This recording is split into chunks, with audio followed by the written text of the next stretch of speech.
যে ভারতের সাথে যে আপনি যুদ্ধটার কথা বলেন, আপনি সেভেন সিস্টার্স দখল করেন, মানে ব্যাপারটা হচ্ছে এরকম যে ওই আমি কয়েকটা রিলসে দেখি আর কি, বিশাল বড় একটা মানে দৈত্যের সামনে গিয়ে ছোট একটা বিড়াল অনেকক্ষণ ধরে এরকম এরকম করছে, যখন একটু দরজাটা খুলে দেওয়া হলো, হ্যাঁ, তখন ওই বিড়ালটা কাইমাই করে দৌড় মারলো। আমি আমার নিজেদেরকে বিড়াল বলছি না। দেখেন ভাই, ভারতের সাথে প্রথম ব্যাপার হচ্ছে আমি আমেরিকার সাথে যুদ্ধ করতে যাব কেন, ভারতের সাথে যুদ্ধ করতে যাব কেন? আমার 1,75,000 সৈন্য মনে হয় নাই, এরকমই সামথিং আমাকে একজন ডিজিএফআই অফিসার বলছিলেন আমাদের সৈন্য সংখ্যা কত, আমাদের আর্মি অফিসারই বা কত।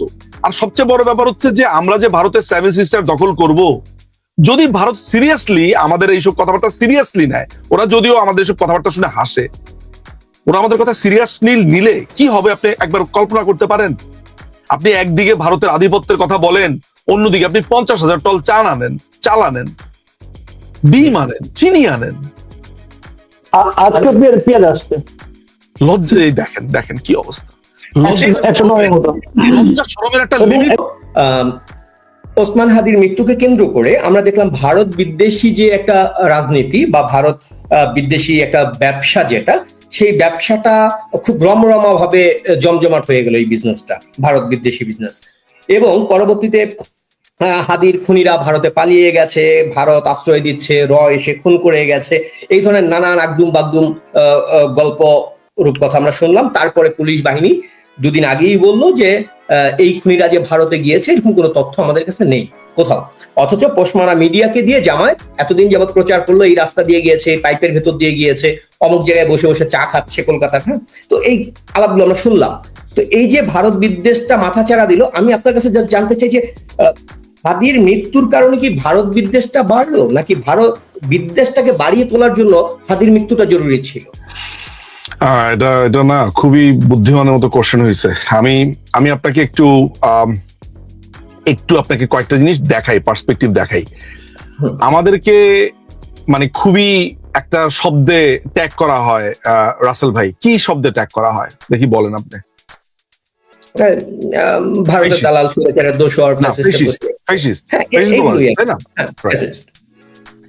আমি যদি জাস্ট এই পার্টিকুলার জায়গাটা ধরে একটু আগাতে থাকি, ধরে আগাই, তাহলে আপনার প্রশ্নের উত্তর পাওয়া যাবে। ফেসিজমের মূল উৎপত্তি বা যেসব কনসেপ্ট আপনারা সবাই জানে যে মুসোলিনির ফেসিস্ট পার্টি, ইটালি সেই পার্টি, এবং উগ্র জাতীয়তাবাদ ছিল ফেসিজমের সবচাইতে বড় অস্ত্র। বাংলাদেশের এই সংবিধানকে পরিবর্তন করে বাঙালি জাতীয়তাবাদ থেকে বাংলাদেশি জাতীয়তাবাদ কে করে? জিয়া রহমান। প্রথম বাংলাদেশ আমার শেষ বাংলাদেশ, জীবন বাংলাদেশ আমার মরণ বাংলাদেশ। এই গানটা কিন্তু কাইন্ড অফ মানে দেশপ্রেমের গান মনে হতে পারে, is kind of A fascist song. আসলে কেন সেটাতে আমি আসছি। ফেসিজমের মূলনীতি যেগুলো আছে সেটা হচ্ছে র্যাডিক্যাল জাতীয়তাবাদ। আমি ছাড়া আর কিচ্ছু নাই, আমার দেশ আমার দেশ আমার দেশ, বাকি সব খারাপ। ঠিক আছে, এক নাম্বার। ফেসিজমের আরেকটা ব্যাপার হচ্ছে যে ফেসিজম একটা কাল্পনিক শত্রু বানায়। সে কখনো শত্রু বানায় হচ্ছে ইম্পেরিয়ালিজমকে বানায়, সে কখনো শত্রু বানায় হচ্ছে ওয়েস্টার্ন বুর্জুয়াকে বানায়, সে কখনো শত্রু বানায় হচ্ছে তার পাশের দেশকে বানায়, সে কখনো তার পুরনো সাম্রাজ্য ফিরে পাবে বলে যারা দখল করেছে তাদেরকে শত্রু বানায়। আমরা মুসোলিনি যেমন আপনার সে ইথিওপিয়া মনে হয় দখল করেছিল, তারপর হচ্ছে যে রোমান সাম্রাজ্যকে সে আবার পুনর্জাগরণ করবে। সে আরেকটা কাজ করে, সেটা হচ্ছে সামরিক শক্তি সে বৃদ্ধি করতে চায়।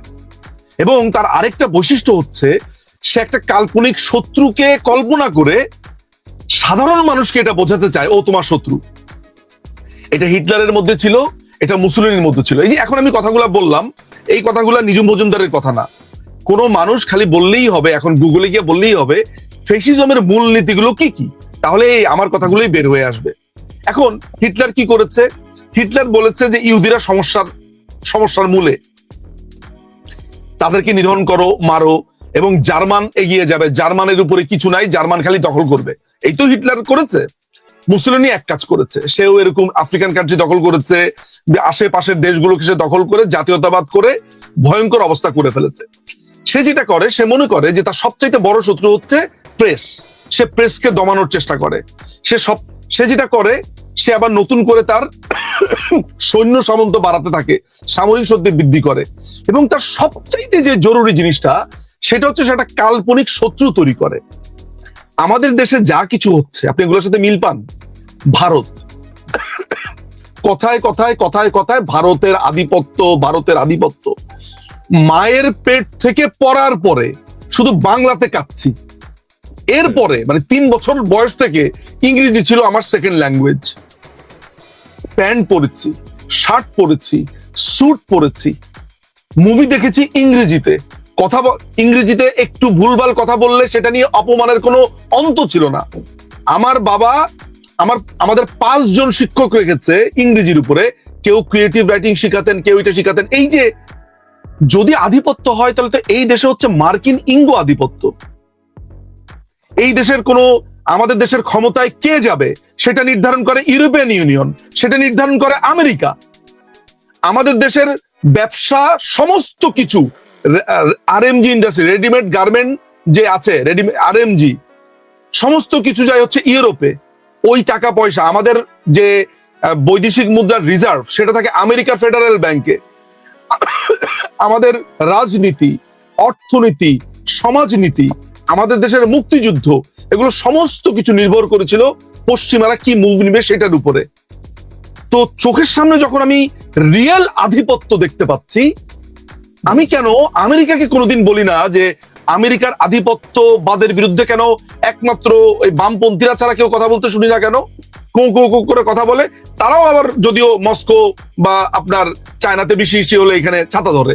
কিন্তু আমার কথা হচ্ছে যে তার মানে বোঝা গেল যে ভারত আসলে আধিপত্য না। ভারত আপনি কি করেছে? ভারত তার নিজের মুভি করেছে। ভারতের বাইরে হিন্দি ভাষাতে কেউ কথা বলে? ভারত কি চায়নাতে গিয়ে ইংরেজি দেখাতে বাধ্য করে? ইংল্যান্ডের কথা বাদ দিলাম, ডেনমার্ক, ফ্রান্স, জার্মানি ইংরেজি দেখাতে বাধ্য করে? কিন্তু আমি পৃথিবীর যেখানেই গেছি ইংরেজি একটা ইন্টারন্যাশনাল ভাষা। টাকা পয়সা যেখানেই ভাঙাতে গেছি ডলার একটা ইন্টারন্যাশনাল কারেন্সি। আধিপত্য কার ভাই? আমেরিকার আধিপত্য, ইংল্যান্ডের আধিপত্য, ইউরোপিয়ানের আধিপত্য। কিন্তু ভারতকে কেন তাহলে বলা হচ্ছে?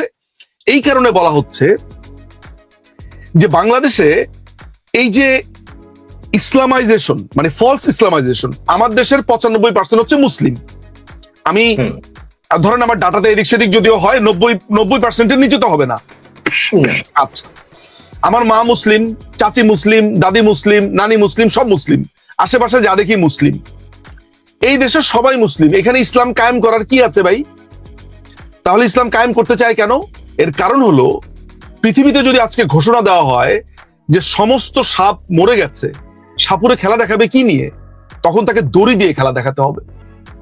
একইভাবে ইসলাম খাতরা মে হ্যায়, এইটা সেই মানে বাপ হওয়ার আগের থেকে ইতিহাস দেখতেছি। ইতিহাসের মধ্যে বঙ্গবন্ধু ভাষণে বলেছে যে ইসলাম খাতরা হ্যায় মানে কি? তার মানে হচ্ছে যে এই যে ইসলামের জুজু, মানে ইসলাম চলে যাচ্ছে, অর্থাৎ আল্লাহর ম্যানেজার সেজে বসে আছে কিছু মানুষ, যারা এই ঘৃণাগুলো over the period, over the century ছড়িয়েছে। ভারত যদি আজকে সৌদি আরব হতো, তাহলে ওই ভারত যদি কিছু বলতো, ধরা যাক ভারতের কোনো বিএসএফ একটা লাথি মারলো কোনো গরু চোরা কারবারিকে, আপনার কি গল্প শুনতেন জানেন? এত মিষ্টি লাথি রাসেল ভাই, বিশ্বাস করেন ওই জায়গাটা মনে হয় আমার জান্নাতে চলে যাবে।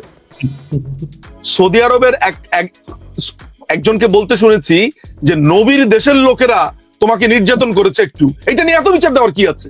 তুমি তো অটোমেটিক চাল চালায় বেসতে যাবা, কারণ নবীর দেশের লোকেরা তোমারে মারছে।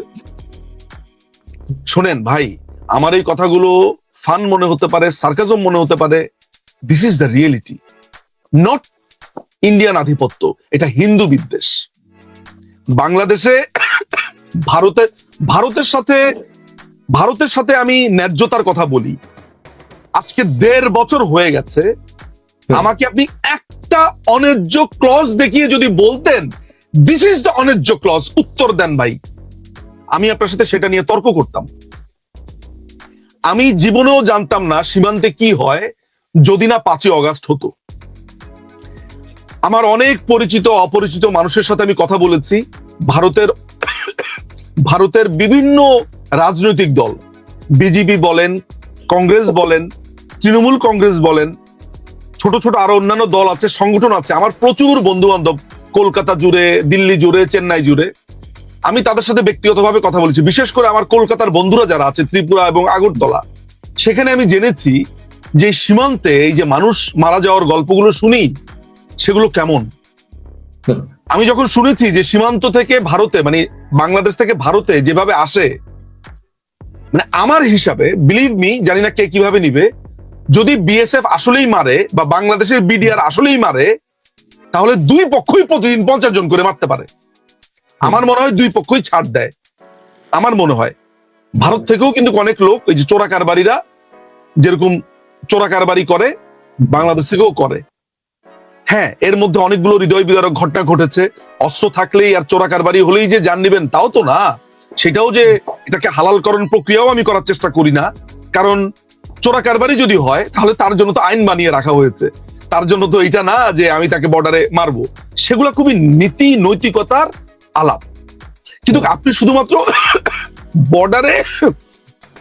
বর্ডারে কিলিং এর কথা বলে আপনি আধিপত্যের গল্প শোনাবেন, তাহলে প্রতি বছর আমার সৌদি আরবে কতজন মানুষ রেপে শিকার হয়, কতজন মানুষ মারা যায়। বাংলাদেশিদের এই অবিমিশ্রিতকারিতা এবং তাদের এই ডুয়াল ফেস, তারা বলছে যে ভারতের নাকি লক্ষ লক্ষ মানুষ বাংলাদেশ থেকে টাকা নিয়ে যাচ্ছে। এখানে দুই রকমের উত্তর আছে। একটা হচ্ছে যে ভারতের লক্ষ লক্ষ মানুষের লিস্ট দেন, কারা কারা আছে একটু জানি, 2000 মানুষের এই লিস্ট দেন। আর দ্বিতীয়ত হচ্ছে, যদি ভারতের লোক এসে টাকা নিয়েও যায়, যদি নাইজেরিয়ার লোক এসে টাকা নিয়েও যায়, যদি আমেরিকার লোক এসে টাকা নিয়েও যায়, রোজগার করেই তো নিয়ে যাবে না, কাজ করে, অফিস আদালত করে। এই যে আমি ইংল্যান্ড থেকে টাকা পাঠাই বা টাকা পাঠিয়েছি অতীতে, এই যে মধ্যপ্রাচ্য থেকে আমার ভাইয়েরা টাকা পাঠায়, ওদের লোকরা যদি বলে যে আমাদের সব টাকা নিয়ে যাচ্ছে আমেরিকা, সরি আমাদের সব টাকা বাংলাদেশ, ইন্ডিয়া, পাকিস্তানে নিয়ে যাচ্ছে, তখন কি হবে? আজকে যদি বাংলাদেশের মতো সিস্টেম করে দেয় যে ইংল্যান্ড থেকে কোনো টাকা যাওয়া যাবে না, ওয়েস্টার্ন ইউনিয়ন বন্ধ, পেপাল বন্ধ, তখন কি হবে? তখন আপনি সারাদিন ইংল্যান্ডে গালি দিবেন। বাংলাদেশ কেমন একটা অদ্ভুত রাষ্ট্র, তাই না? সারা পৃথিবী থেকে তার কর্মীরা টাকা রোজগার করে দেশে পাঠায় এবং রেমিটেন্সের উপরে সে নির্ভর করে, কিন্তু অন্য মানুষ দেশে চাকরি করে তার দেশে টাকা পাঠালে তার ভালো লাগে না। যোগ্যতা কাজ করে। মানে খুবই ডুয়াল একটা ফেস না? আচ্ছা, এখন আমার কথা হচ্ছে যে ভারতের আধিপত্য নিয়ে যখন আমি কথা বলছি, হেজিমনি, এটার একটা বামপন্থী বা একটা বামপন্থীরা হেজিমনি শব্দটা খুব বলে। আর হেজিমনি বলা মানে হচ্ছে যে আপনি বিরাট বড় জ্ঞানী। এই জন্য আমি বারবার আধিপত্যই বলি। আসলে আধিপত্য কালচারাল আধিপত্য আছে, আধিপত্য রয়েছে, অর্থনৈতিক আধিপত্য আছে, রাজনৈতিক আধিপত্য আছে। বলেন তো বাংলাদেশের কালচারাল আধিপত্যের জায়গাটা ভারত কি আমাকে বলেছে শাহরুখ খানের মাজা দোলানি আপনি দেখেন, আপনি বাধ্য? আপনি 32 ভাঙার পরে আপনি লুঙ্গি ড্যান্স দিচ্ছেন, তার আগে আপনি বলছেন দিল্লি না ঢাকা। এর থেকে বড় আয়রনি আর হতে পারে? এই যে রাকসুর যে সন্ত্রাসীটা আছে সালাউদ্দিন আম্মার, এই যে জুলাই জঙ্গি, একটা রিয়েল জঙ্গির ফেস যদি কেউ দেখতে চায়, সালাউদ্দিন আম্মার। আচ্ছা, এই সালাউদ্দিন আম্মার আপনার রাকসু ইলেকশনের পরে সে লুঙ্গি ড্যান্স দিয়ে নেচেছে, তাই না? এই লোকটা ভারতের আধিপত্যের কথা বলছে না, এই ছেলেটা? আচ্ছা, এখন তাকে কেউ প্রশ্ন করেছে যে আপনি ভারতের আধিপত্য নিয়ে কথা বলছেন? আপনি নিজেই তো ভারতের কালচারাল আধিপত্য, বা যেটাকে আপনারা কালচারাল আধিপত্যের অংশ বলে মনে করেন, যে ভারতীয় সিনেমা, এই সেই হাবিজাবি। ডোরেমন নামে একটা মুভি, একটা কার্টুন দেখা যেত। সেই ডোরেমন কার্টুনটা আপনার হিন্দিতে হতো। বাচ্চারা হিন্দিতে কথা বলা শুরু করেছিল। আমি আমার নিজের ভাগ্নে গিয়ে দেখি হিন্দিতে পুরো চোর্স কথাবার্তা বলে। আমার ভাগ্নে 3টা ভাষা খুব ভালো পারে, হিন্দি খুব ভালো পারে, ইংরেজি খুব ভালো পারে, আর বাংলা তার মাতৃভাষা। আমার কিন্তু একদম খারাপ লাগেনি যে হিন্দি সে বলতে পারছে। উর্দু যদি সে বলতে পারতো আমার ভালোই লাগতো, আর একটা নতুন ভাষা শিখেছে। ইংরেজি, ফ্রেঞ্চ, জার্মান, আমি আমার ছেলেকে বলি তো 5টা-6টা ভাষা শিখে ফেলো। হ্যাঁ, কিন্তু মুশকিলের ব্যাপারটা হচ্ছে আমাদের দেশে মনে করা হয় যে হিন্দিতে কেউ কথা বললে সে খুব খারাপ। এগুলো কে তৈরি করেছে? কারা তৈরি করেছে? আরবি বললে খুব ভালো, আরবি পারলে খুব ভালো। হ্যাঁ, ভালো কথা। এই তো রাব্বানি ভাই মনে করা দিল। আমি কিন্তু খুব ভালো আরবি লিখতে পারি। আমি জানি না কতটা শুদ্ধ হয়, তবে আমাকে আপনি যে কোনো কিছু বাংলায় বলবেন, আমি আপনাকে আরবি জের জবর পেশ দিয়ে মোটামুটি লিখে দিব। যারা আরবির স্টুডেন্ট আছে তারা হয়তো আমার অনেক ভুল ধরবে, কিন্তু এইটা ঠিক, তারা এটাও অ্যাপ্রিসিয়েট করবে যে এটা আনএক্সপেক্টেড নিজুম ভাই এত ভালো আরবি লিখতে পারে। কিন্তু আমি কিন্তু আরবি বুঝি না, আমি কোরআন শরীফ দেখে দেখে এখনই আপনাকে পুরো পুরো শোনাতে পারবো। এই যে আমরা লাইভের একেবারে শেষ পর্যায়ে এই টপিকটা একটু আপনি শেষ করলে আমি আরেকটা প্রশ্ন করবো। শুধু একটা কথা বলি, এই যে আধিপত্যের কথা বলা হয়, এটা কথা বলা হয়, এটা হচ্ছে কমপ্লিটলি বাতাসে তলোয়ার চালানো। ওই যে ফেসিজমের একটা বড় অংশ হচ্ছে কল্পিত শত্রু বের করা। ওরা কল্পিত শত্রু বের করেছে ভারতকে, তা না হলে রাজনীতি চালাতে পারবে না। তো সাপ না থাকলে সাপুরি কি নিয়ে খেলা দেখাবে? সো ভারত একটা কল্পিত শত্রু। আপনি জানেন যে দিল্লিতে গেলে ওরা যখন শুনে বাংলাদেশিরা আপনার এরকম করছে, ওরা খুব হাসাহাসি করে। দিল্লির একেবারে মেইন স্ট্রিমের ছেলেপেলেরা, তাদের কথা হচ্ছে যে বুঝলাম না ঘটনাটা কাহিনী কি, মানে ভারতের সাথে আমাদের ঘটনাটা কি। ওরা ধরতেই পারে না কেন প্রবলেম, ওরা এগুলো নিয়ে মাথাও ঘামায় না। হ্যাঁ, যেটা আপনারা মনে করেন এটা এই কিছু সংখ্যক লোকেরা এই কাজটা করে। সো মানে রিয়েলিটিতে আসেন আপনি ওদের ভাই করে বলতে কি করে খায়, একটা কথা বলতে করে খায়, করে খায়। করে খায়।